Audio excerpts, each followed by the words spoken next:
I would like to start this video by issuing a disclaimer. Many positive things will be said about Kyle Lowry in the forthcoming video. So if you are a Kyle Lowry hater, which many Miami Heat fans are, I would advise you not to watch this video. This guy shows up to the game in the Rolls Royce and absolutely cooked. 16 points, 4 rebounds, 2 steals, 6 for 12 from the field, 3 for 5 from 3, played 35 minutes. The man turns 38 years old next week. He's flicking off Bam.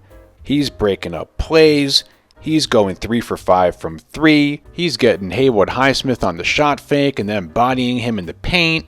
He's purposely tripping over Caleb Martin for an and one. He's throwing lobs to Mo Bamba. He's hacking Caleb Martin and getting away with it, and then Caleb is getting a technical because he's all mad. He's diving into the stands after loose balls like he's prime Dennis Rodman. He's hitting threes on Terry Rozier. Oh, you're down 1 with 3 minutes left? Dagger to the heart. Oh, you're down 4 with a minute and a half left? Kyle's going to score on Terry and bam.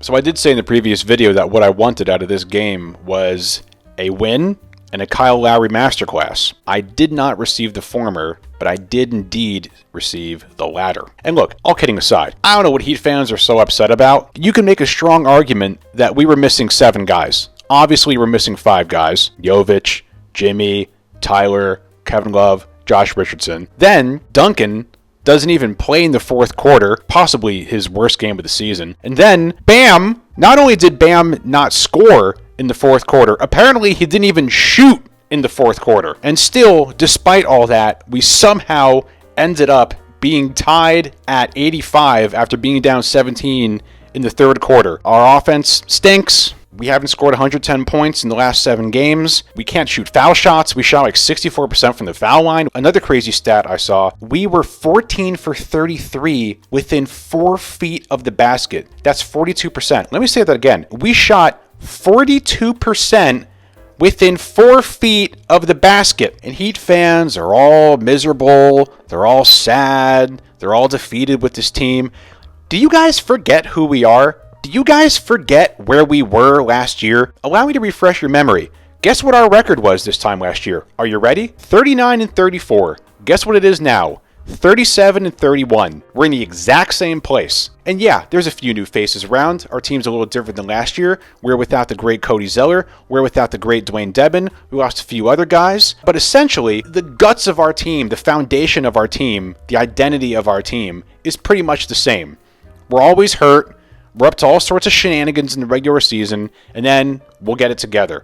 We just got to get healthy. I believe that. Will I eat my words come playoff time? Maybe, but I still believe that a fully functioning, fully healthy Miami Heat team playing to their full potential, playing to their identity, can hang with anybody in the East. Now, that being said, the Sixers are absolutely a much better team than they were last year when fully healthy, as is basically every team in the East right now. I think every team in the East is certainly the top 8 teams right now are better or just as good as they were last year. People are saying like, oh, well, what about our depth? I thought we were deep. And what about the Bucks game? We blew out the Bucks. It's like, go look at the Bucks box score of that game. Who did really well?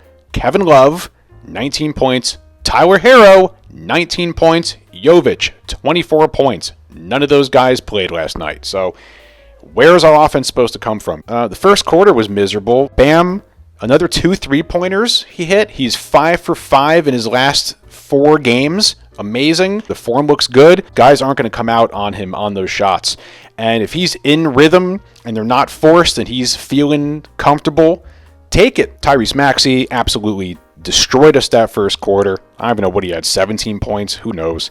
The good thing about it is that he only had 2 points in the second quarter when we started playing well. We went on a 17-5 run, ended up being only down 2 at halftime. Then the third quarter comes around, and we stunk again. We let them go on a 15-0 run, no offense whatsoever, and I'm sitting there watching that game, and at that point, I kind of just started checking out. Like, we went down 17, and I'm just like, let me just sit back on my couch here and kind of sort of pay attention. And it was so strange because just looking at the game, it was so ugly.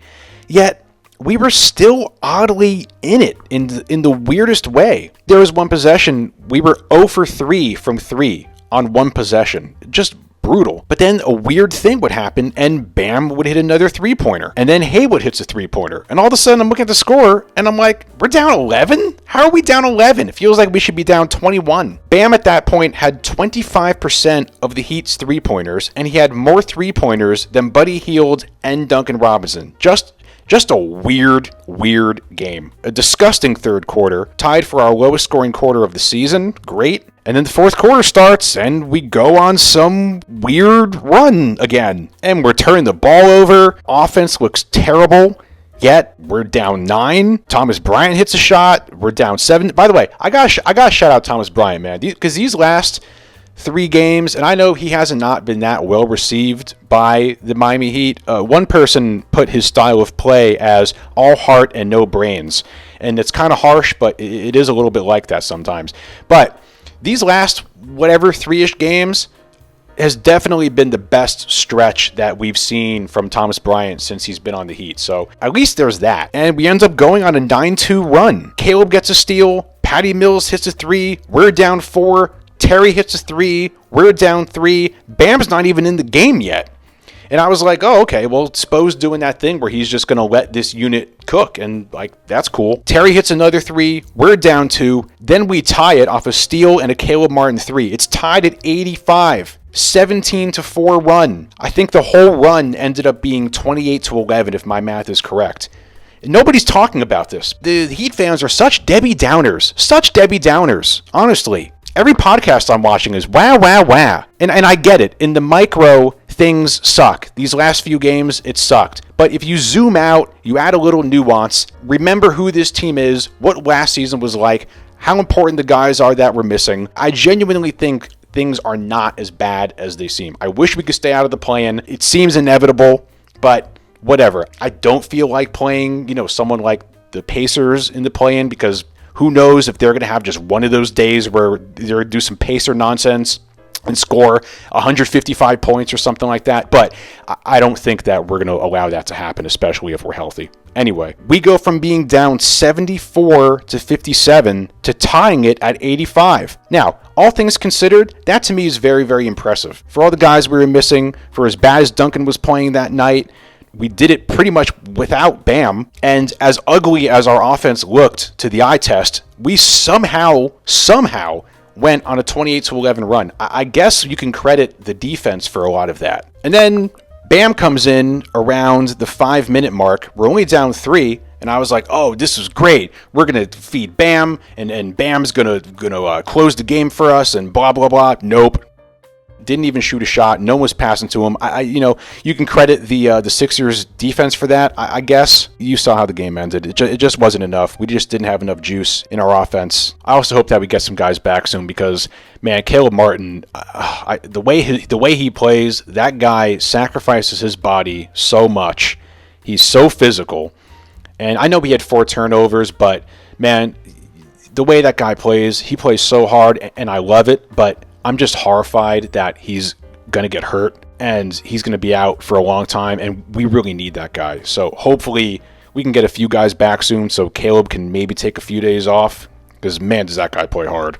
Okay, that's it. Trying to keep this one short. I hope I didn't anger you too much with my praising of Kyle Lowry. Look, I always liked Kyle. I liked Kyle when he was at Villanova, all right? That's how old I am. I was never a Kyle hater. I always thought that Kyle always came through for us when things mattered most. And still, people were unhappy. People were unhappy with Kyle all last year. People were unhappy with Gabe all the time. Now people are unhappy with Terry all the time. Everybody's always unhappy. Personally, I love Kyle. I love Gabe. I love Terry. I love all those guys. So we got the Cavs coming up, then the Pelicans, then the Cavs again.